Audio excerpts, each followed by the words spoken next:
Selamat datang di channel Simar Imam. Sembari mendengarkan tinggalkan like dan komentarnya bosku. Jangan lupa pasang headset kalian. Siapkan kopi dan camilan. Lupakan pahitnya kehidupan. Mari kita dengarkan sambil rebahan. Penembak jitu terbaik. Bab 453. Direktur Karate Koizumi tercengang. Meski ada perbedaan level antara dirinya dan wakil menteri, namun kemampuan karate mereka bisa dikatakan sebanding. Hanya saja sabuk biru tersebut ia dapatkan setahun lebih awal dari wakil menteri. Jika tidak ada kejutan, wakil menteri juga akan menjadi sabuk biru pada akhir tahun ini. Dia awalnya mengira wakil menteri bisa naik dan menangani Lian, tapi dia ditampar dan dipukul hingga pingsan oleh Lian. Kini, Koizumi yakin Ang Li adalah orang yang cakap. Bahkan wakil menteri tidak dapat menghentikan Lian untuk menamparnya. Xiao Quan percaya bahwa meskipun dia naik, dia akan ditampar dan pingsan, jadi dia hanya berdiri di sana dengan bingung. Apa yang kamu lakukan sambil berdiri diam? Bukankah dia menyuruhmu untuk berkumpul? Jika kalian semua berkumpul, aku tidak percaya kamu tidak bisa mengalahkannya. Koizumi tiba-tiba mendengar suara yang dalam datang dari belakangnya.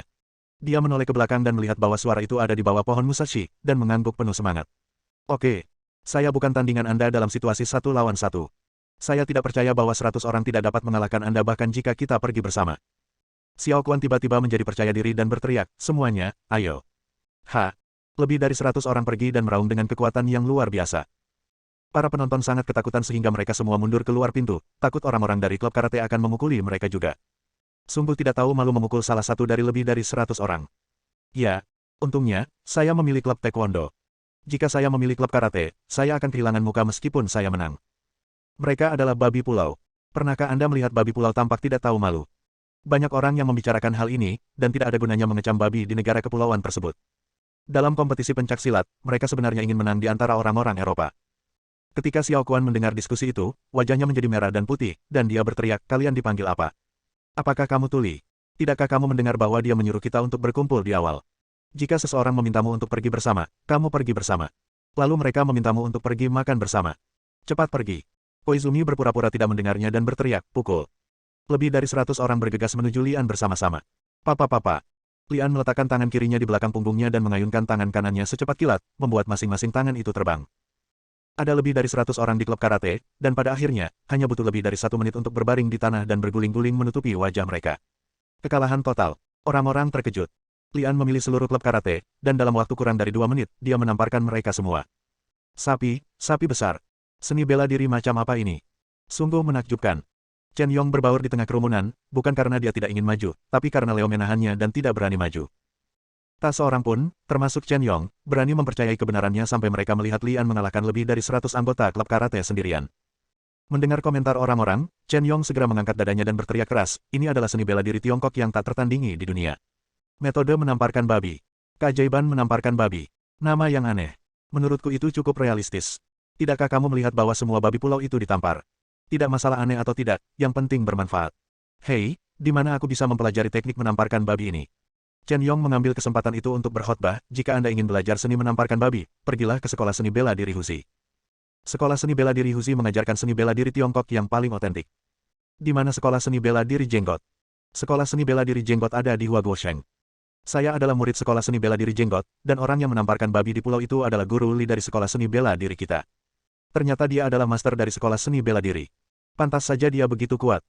Teman sekelas ini, karena kamu adalah murid sekolah seni bela diri Husi, bisakah kamu memperkenalkanku pada sekolah seni bela diri Husi? Tentu saja tidak masalah, saya kira akan ada diskon. Senang sekali mendapat diskon. Saya juga ingin belajar bela diri di sekolah seni bela diri Husi. Lian tidak menyangka bahwa tendangannya di sasana karate akan memenangkan banyak penggemar di sekolah seni bela diri Jenggot. Jika orang-orang ini pergi ke sekolah seni bela diri Jenggot untuk belajar seni bela diri, Jenggot akan menjadi gila karena kegembiraan. Musashi Suxia tahu bahwa Lian bisa bertarung, tapi dia tidak tahu bahwa Lian bisa bertarung dengan baik. Lebih dari 100 orang bukanlah tandingannya. Melihat semua orang terjatuh, Musashi Sushita dan Koizumi ingin melarikan diri melalui pintu belakang, tapi Ang Li menyingkir dan menghalangi jalan. Bukankah ini Musashi? Kebetulan sekali, kata Lian sambil tersenyum, seolah dia baru saja menemukan pohon Musashi.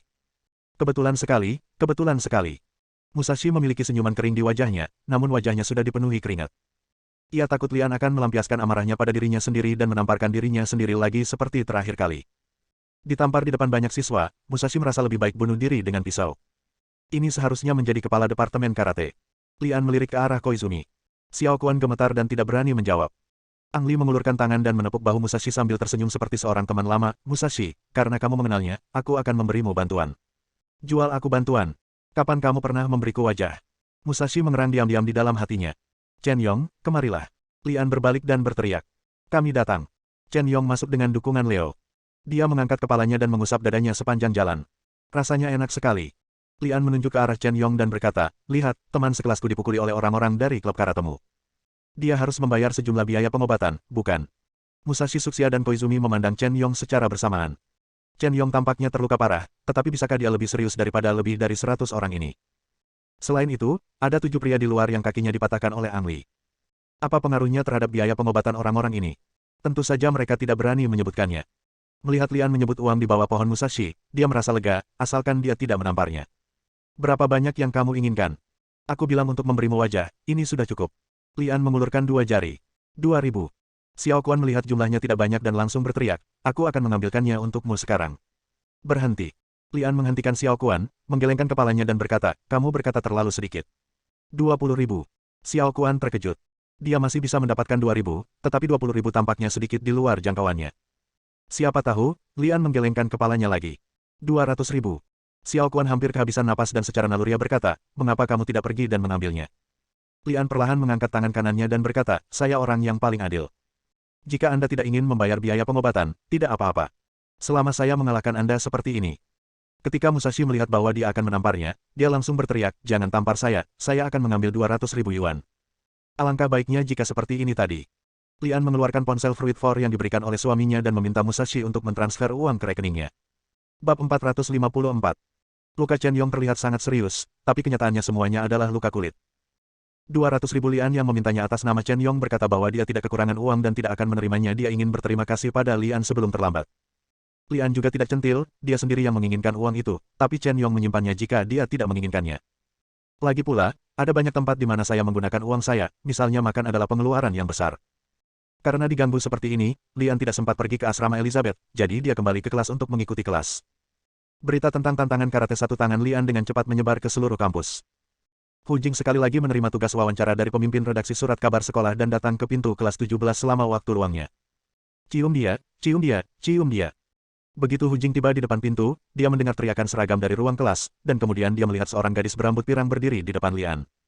Teman-teman sekelasnya berteriak agar Lian mencium gadis itu. Menghadapi situasi di depannya, Lian terdiam beberapa saat. Nama gadis ini adalah Jones, dan dia adalah kecantikan kelas di kelas 1 dan 6 sebelah. Segera setelah kelas berakhir, Jones berlari ke kelas 17 untuk mencari Lian dan mengatakan sesuatu segera setelah dia muncul. Li Xiaoan, aku menyukaimu, bolehkah aku menjadi pacarmu? Ah! Lian tercengang saat itu juga. Ini adalah pertama kalinya dalam hidupku seseorang menyatakan cintaku kepadaku. Apakah gadis-gadis zaman sekarang terlalu berani? Yang tidak diketahui Lian adalah bahwa tantangan sendirian ke klub karate telah menyebar luas di sekolah. Gadis bernama Jones di depannya hadir pada saat itu, dan dia langsung terpesona oleh Lian. Namun, teman sekelasnya langsung mencemooh dan meminta Ang Li menyetujui Jones. Aku punya pacar. Lian kembali sadar dan menemukan alasan acak. Jones tampak kecewa, namun tidak menyerah. Tidak masalah, aku akan membuktikan bahwa aku lebih cocok menjadi pacarmu, lalu kamu bisa menyingkirkannya. Kamu tidak perlu langsung setuju menjadi pacarmu. Bisakah kamu menciumku dulu? Petik 2. Cium dia, cium dia, cium dia. Para siswa mulai bersorak lagi.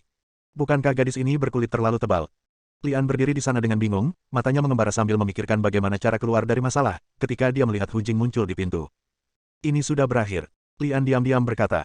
Benar saja, api tak dikenal menyerbu hati Hu Jing, dan kemudian dia mendengar auman singa dari Hedong. Li Xiaoan, keluarlah. Sorak-sorai para siswa berhenti seketika, dan sepasang mata menatap ke arah Hu Jing. Hu Jing adalah seorang selebriti di sekolah. Dengan gelar seperti wakil pemimpin redaksi surat kabar sekolah, wakil ketua serikat mahasiswa, kecantikan kampus, bisa dikatakan tidak ada yang tidak mengenalnya. Bukankah ini si cantik sekolah Hu Jing? Bagaimana dia bisa mengenal Li Xiaoan? Sepertinya dia memiliki hubungan khusus dengan Li Xiaoan. Mungkinkah dia pacar Li Xiaoan? Hu Jing menyesalinya begitu dia berteriak, dan dia tidak mengerti mengapa dia begitu marah. Aku tidak ada hubungannya dengan dia, jadi tidak perlu marah.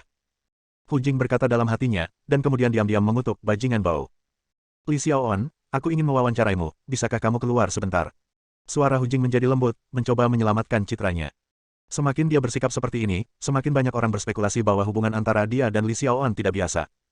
Maaf, aku benar-benar punya pacar, dan aku sangat mencintainya. Li Xiaoan mengatakan sesuatu pada Jones dan berjalan menuju pintu. Jones, yang selama ini mengaku sebagai pria wanita, tidak dapat menahan tangisnya lagi. Jika pacar Li Xiaoan adalah orang lain, maka dia yakin dia masih bisa memperjuangkannya. Tetapi jika itu adalah Hu Jing, Jones mengira dia tidak punya peluang. Li Xiaoan, aku membencimu. Jones berbalik dan berteriak. Li Xiaoan berhenti sebentar, menghela nafas secara diam-diam, dan terus berjalan ke depan.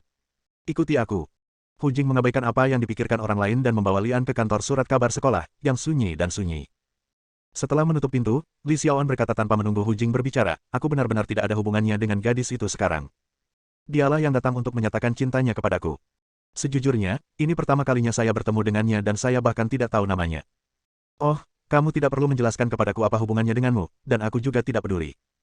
Hu Jing berpura-pura tenang dan tenang, tetapi dua kata tertulis dengan jelas di matanya. Mendengar jawaban Hu Jing, Lian terkejut. Ya, apa hubunganku dengan gadis itu? Kenapa aku harus menjelaskannya padanya? Ahem, apa yang kamu inginkan dariku? Lian menyerahkan masalahnya. Ini tentang Departemen Karate. Apa yang terjadi? Saya ingin membuat laporan yang relevan. Hu Jing mengeluarkan kertas dan pena dan bertindak seolah-olah itu adalah bisnis. Sikap ini membuat Lian sedikit marah. Nak, kamu memanggilku ke sini, apakah kamu harus bangga? Maaf, saya tidak ingin diwawancarai oleh siapapun. Setelah Lian selesai berbicara, dia berbalik dan pergi. Hu Jing berkata dengan tenang, jangan lupa, kamu tinggal di rumahku dan kita akan bertemu setiap hari. Lian berhenti dan bergidik di dalam hatinya. Bukankah ada pepatah yang bagus? Anda tidak dapat menyinggung siapapun dengan menyinggung seorang wanita. Entah hal gila apa yang akan dilakukan Hu Jing. Ang Li memilih mengalah dalam masalah ini. Mendengus. Saya menyebutnya pria baik yang tidak bertengkar dengan wanita. Setelah menghibur dirinya sendiri, Lian duduk kembali di depan Hu Jing dan menceritakan apa yang terjadi. Jika tidak ada yang lain, aku pergi dulu. Kali ini Hu Jing tidak menghentikan Lian, tapi hanya mengatakan sesuatu saat Lian keluar. Penipu. Lian terhuyung dan hampir jatuh ke tanah, lalu berkata pada dirinya sendiri, kakak, jika kamu ingin memarahi seseorang, kamu tidak dapat melakukannya di depanku, atau menunggu sampai aku jauh dan tidak dapat mendengarmu. Sebelum kamu memarahiku. Juga, aku bukan seorang gangster, gadis itulah yang mengaku kepadaku. Di kelas terakhir sore harinya, Elizabeth masih belum muncul, yang membuat Lian sedikit khawatir. Begitu bel sekolah berbunyi, Lian pergi ke asrama Elizabeth. Setelah mengetuk pintu, tidak ada yang menjawab, jadi dia mengulurkan tangannya dan membuka pintu. Tidak ada kunci. Lian masuk dan meliriknya dan menemukan bahwa tempat tidur itu menunjukkan tanda-tanda tidur di atasnya, tetapi belum dibuat. Air di gelas itu dingin, menandakan Elizabeth sudah keluar kamar selama beberapa waktu. Ponsel. Lian menemukan ponsel Elizabeth dan memeriksa catatan panggilan dan menemukan bahwa tidak ada panggilan sejak tadi malam. Masyarakat saat ini sangat bergantung pada telepon seluler. Dapat dikatakan bahwa tanpa telepon seluler mustahil untuk hidup. Tempat tidur yang belum dirapikan, gelas berisi air dingin, dan ponsel yang terlupakan semuanya menandakan bahwa sesuatu mungkin telah terjadi pada Elizabeth. Setelah keluar dari asrama Elizabeth, Lian pergi ke tempat parkir lagi, hanya untuk menemukan bahwa mobil Elizabeth masih diparkir di sana. Bab 455. Pada dasarnya pasti ada sesuatu yang terjadi pada Elizabeth, dan sangat mungkin dia diculik oleh tentara bayaran yang muncul kemarin. Dalang di balik tentara bayaran itu adalah Mike. Jika Anda ingin memverifikasi apakah Elizabeth telah diculik, temukan saja Mike dan tanyakan. Sayangnya Ang Li tidak memiliki sumber daya apapun di Amerika Serikat. Jika ingin menemukan Mike, ia harus mengandalkan kekuatannya sendiri, yang mungkin memerlukan waktu. Tidak perlu mengkhawatirkan keselamatan Elizabeth untuk saat ini. Jika pihak lain ingin membunuhnya, mereka bisa melakukannya di sini. Setelah Lian meninggalkan sekolah, dia langsung naik taksi ke pinggiran kota. Ada cara mudah untuk memverifikasi apakah ini tentang Mike. Mike ingin bunuh diri, tetapi tidak mudah baginya untuk melakukannya di Universitas Los Angeles. Selama dia pergi ke tempat terpencil, saya yakin tentara bayaran pasti akan muncul. Lokasi Lian adalah tempat dia menyembunyikan senjatanya tadi malam, jadi dia pasti tidak bisa menghadapi tentara bayaran dengan tangan kosong. Setelah mobil mencapai kaki gunung, Lian berjalan mendaki gunung dan tiba di tempat persembunyian senjatanya dalam 10 menit. Berdesir. Terdengar suara gesekan yang samar. Segera hadir. Saat Lian mengeluarkan senapan snipernya, dia mendengar suara. Sejak mencapai ki tingkat kedua, pendengaran Lian menjadi 2 kali lebih sensitif dari sebelumnya, dan dia dapat dengan mudah mendengar suara gesekan halus yang tidak dapat didengar Ichigo sebelumnya. Tak lama kemudian, Lian mendengar 2 pria mengenakan pakaian olahraga dan sepatu kets. Dari tangan mereka yang terangkat, tidak ada yang tahu bahwa keduanya adalah tentara profesional. Mereka memegang senjata di tangan, saling melindungi, dan mencari di pegunungan dan hutan. Lian bersembunyi di balik semak-semak, dan mereka berdua belum menemukannya. Engah. Ang Li menarik pelatutnya, dan peluru itu terbang keluar dari peredam dan secara akurat mengenai sasaran di belakang kepalanya. Musuh di depan mendengar suara itu dan tidak menoleh ke belakang sama sekali, dia malah berbaring dan mengikuti seekor keledai berguling dan bersembunyi di balik pohon terdekat. Melihat ke depan melalui rumput rendah. Dia masih tidak melihat Lian. Jika dia bisa melihatnya, Lian juga akan melihatnya, dan dia mungkin mati di bawah senjata Lian. Apakah kamu mencariku? Sebuah suara tiba-tiba terdengar di belakang pria itu. Dia terkejut dan berguling ke depan ke sisi lain pohon. Aku di sini. Lian mengulurkan tangan dan menepuk bahu pria itu. Pria itu tersentak, tidak percaya bahwa Lian begitu cepat, jadi dia berbalik dan meninju. Retakan. Lian meraih tinju pria itu dan mematahkannya dengan keras, mendengar suara patah tulang. Ah! Pria itu menjerit kesakitan dan tidak berani bertindak gegabah lagi. Dia berteriak dengan gemetar, "Adik, apa yang kamu lakukan? Mengapa kamu menyerangku? Bagaimana menurutmu?" Lian mendengus dingin, menempelkan moncong senapan sniper ke kepala lawan, mengulurkan tangannya untuk menyentuh lawan, dan menemukan Desert Eagle di tangannya. Banyak orang suka menggunakan Desert Eagle. Ketika Ang Lee datang ke Amerika, hampir semua yang dia lihat hanyalah pistol jenis ini. Aku tahu kamu adalah bawahan Steed, tentara bayaran yang disewa oleh Mike. Selain itu, aku tidak suka membuang waktu, jadi sebaiknya kamu berhenti bertindak, kalau tidak aku akan menembak kepalamu. Ekspresi pria itu sedikit berubah dan dia tidak lagi menyangkal identitasnya sebagai tentara bayaran. Dia bertanya dengan wajah dingin, "Apa yang kamu inginkan?" "Bawa aku menemui Mike," kata Ang Lee. Pria itu tampak ragu-ragu. Setelah melihat tubuh temannya di tanah, dia mengangguk dan berkata, "Baiklah, saya akan mengantarmu ke sana." Mayatnya ditinggalkan di hutan. Bagaimanapun, Lian tidak berencana untuk kembali ke sini lagi, dan lokasinya sangat jauh. Tidak diketahui kapan mayatnya ditemukan. Keduanya turun dari mobil di sepanjang jalan pegunungan, dan ada mobil Ford berwarna putih yang diparkir di kaki gunung. Tidak nyaman bagiku untuk mengemudi. Pria itu mengangkat tangan kanannya yang patah. Klik. Ang Lee meraih tangan kiri pria itu dan memelintirnya, lalu menjejalkannya ke kursi penumpang. "Jika kamu lebih jujur, aku masih bisa membuatmu tetap hidup, jika tidak." "Saya mengerti." Pria itu mengertakkan gigi dan mengangguk. Kedua tangannya dinonaktifkan terlebih dahulu. Dia pada dasarnya telah kehilangan kemampuan bertarungnya dan tidak dapat melakukan trik apapun jika dia mau. Di bawah bimbingan pria itu, Lian berkendara kembali ke kota dan berhenti di depan sebuah apartemen. Pria itu mendongak dan berkata, "Lantai paling atas adalah tempat tinggal Mike." Lian mengambil kesempatan itu untuk melihat ke atas. Bangunan itu sangat tinggi dan tidak bisa dilihat sekilas dalam kegelapan. "Kuharap kamu tidak berbohong padaku," kata Lian dan membuat pria itu pingsan dengan satu telapak tangan. Ini adalah kawasan pusat kota, jadi jelas tidak cocok untuk naik dengan membawa senapan sniper. Ang Lee meninggalkan senapan snipernya di dalam mobil dan hanya mengambil pistol dengan peredam. Apartemen di lantai paling atas. Mike mengenakan celana pendek dan memukul karung pasir dengan tangannya. Dia tidak berhenti sampai dia lelah dan kembali menatap Stead. "Bukankah orang-orangmu menemukan anak itu? Kenapa beritanya belum muncul lagi?" Stead bisa mendengar ketidakpuasan dalam kata-kata Mike. Dia telah gagal 2 kali berturut-turut kemarin, jadi tidak heran dia kehilangan kepercayaan. "Saya mengatakan kepada mereka untuk tidak mengambil tindakan untuk saat ini. Segera setelah lokasi akhir anak itu ditentukan, saya akan mengirim semua orang untuk memusnahkannya dalam satu gerakan. Apakah kamu yakin orang-orangmu bisa membunuhnya?" Mike tidak percaya. Stead sedikit mengernyit, merasa sedikit tidak senang. "Mike, ini bukan hanya tentangmu sekarang. Anak itu membunuh 4 orangku. Tidak peduli siapa dia, aku akan membunuhnya." Mike lalu mengangguk puas. "Steeder, baguslah kalau menurutmu begitu. Aku hanya ingin mengingatkanmu bahwa anak itu tidak mudah untuk dihadapi." Setelah jeda sebentar, Mike membuka sebotol air mineral dan meneguknya beberapa kali. "Kau tahu apa yang aku khawatirkan sekarang? Aku khawatir kedua saudaramu juga tertangkap dan anak itu datang ke sini."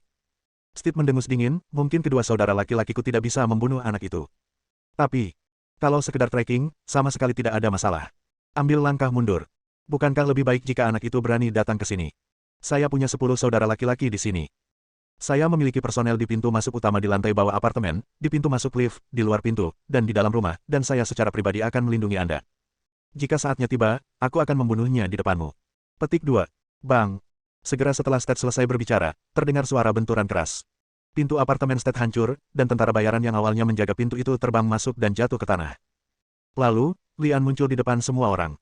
Stead mengangkat alisnya sedikit, yang merupakan tamparan telanjang di wajahnya. Dia baru saja mengatakan bahwa Lian tidak akan datang ke sini, dan Lian sudah muncul dan menenangkan semua orang di luar apartemen. Bab 456. Di dalam rumah. Selain Stead sendiri, ada 4 tentara bayaran yang berdiri di 4 sudut. Begitu mereka mendengar suara pintu didobrak, mereka berempat secara naluriah mengeluarkan pistolnya. Sayangnya, tidak ada yang sempat menembak. Engah, engah. 4 suara lembut terdengar, dan kepala keempat tentara bayaran itu meledak hampir pada saat yang bersamaan. Pupil Stead mengecil, dan sesaat amarah di tubuhnya seperti ledakan bom nuklir. Seperti tentara bayaran lainnya, dia mengeluarkan pistolnya dan menarik pelatuknya. Bang! Dengan kemampuan menembak Statler, tembakan ini seharusnya tidak meleset, tapi dia hanya meleset dari Lian.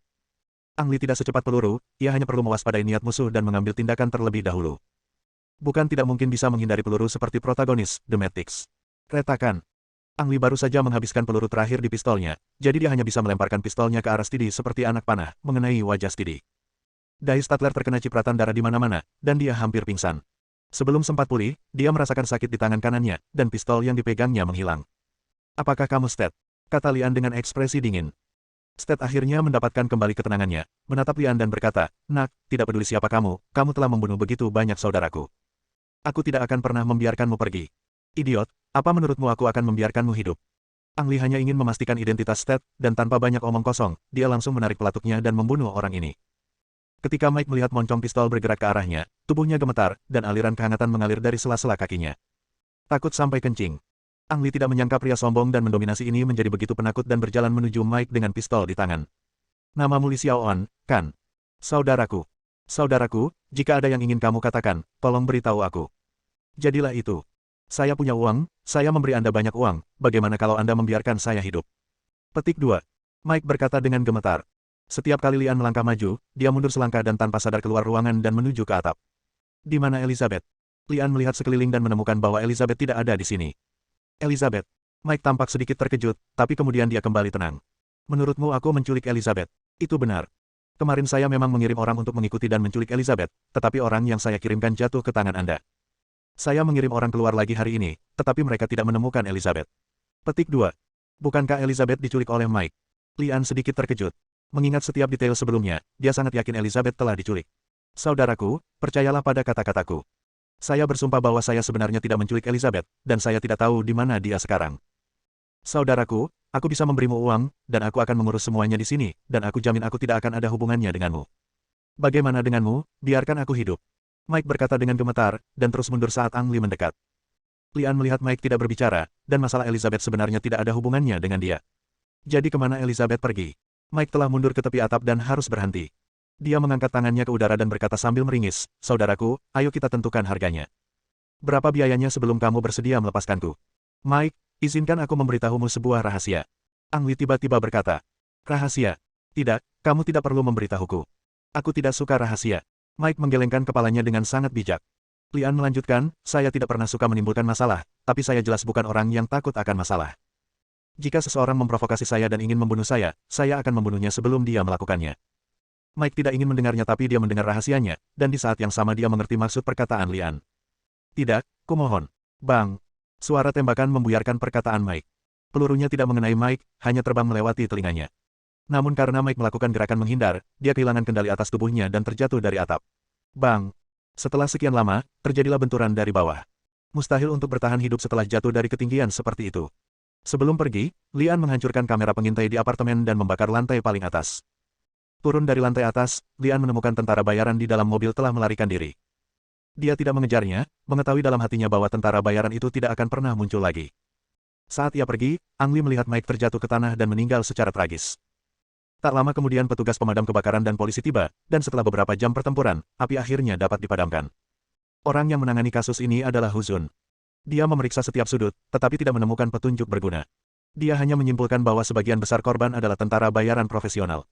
Dilihat dari lokasi kejadian, hanya satu orang yang membunuh mereka. Siapa itu? Hu Zun mengerutkan kening dan memanggil Wu Nan ke samping. Apa pendapatmu tentang kasus ini? Tanya Wu Zun. Wu Nan memikirkannya dengan hati-hati dan berkata, dari adegan itu, sepertinya balas dendam. Hanya ada satu pembunuh, dan tentara bayaran pada dasarnya tidak memiliki kesempatan untuk menembak. Ini menunjukkan bahwa dia adalah master di antara para master. Dia menghancurkan pengawasan dan membakar tempat itu, tanpa meninggalkan petunjuk. Ada sedikit jeda dalam kata-katanya, dan Wu Nan menunjukkan keraguan, tapi dia terus berbicara. Akan sulit menangkapnya. Seharusnya mustahil untuk menangkapnya. Dia berada di luar kemampuan petugas polisi biasa kita. Wu Nan awalnya ingin mengatakan ini, tapi dia berpikir dua kali sebelum menggunakan kata sulit. Paman. Hu Zun mengangkat tangannya untuk menyela Wu Nan dan bertanya, tahukah kamu siapa orang yang mati? Mike, pria yang membawa senjata ke sekolah hingga menimbulkan masalah karena perselisihan hubungan beberapa hari yang lalu. Meski tidak ada korban jiwa dalam kasus tersebut, namun kasus tersebut merupakan kasus yang buruk dan Mike seharusnya dipenjara selama beberapa tahun. Tapi, orang itu punya banyak uang, jadi dia menyewa pengacara dan membayar uang jaminan lalu dibebaskan. Petik 2. Wu Nan berkata bahwa dia hadir saat Mike dikirim ke kantor polisi terakhir kali. Hu Zun menggelengkan kepalanya dan tersenyum pahit, tidak. Nan, kamu masih tahu terlalu sedikit. Mike tidak hanya kaya, tetapi keluarga di belakangnya lebih berkuasa, jika tidak akan ada tentara bayaran yang melindunginya. Apalagi wanita bernama Elizabeth ini juga tidak sederhana. Dia berinisiatif untuk tidak mengejar Mike, jika tidak, Mike tidak akan pergi begitu saja. Paman, Mike dan Elizabeth. Hu Zun mengangkat tangannya lagi untuk menyela Wu Nan dan memerintahkan, segera setelah fajar menyingsing, pergilah ke Universitas Los Angeles untuk menemui Elizabeth dan lihat apakah dia dapat memberikan petunjuk untuk kasus ini. Selain itu, sebaiknya Anda segera menemukan orang yang diam-diam membantu Anda. Ya, Wu Nan mengangguk. Hu Zun menarik napas dalam-dalam, menatap langit malam, dan berkata dengan wajah serius, saya khawatir cuaca di sini akan berubah. Bersambung.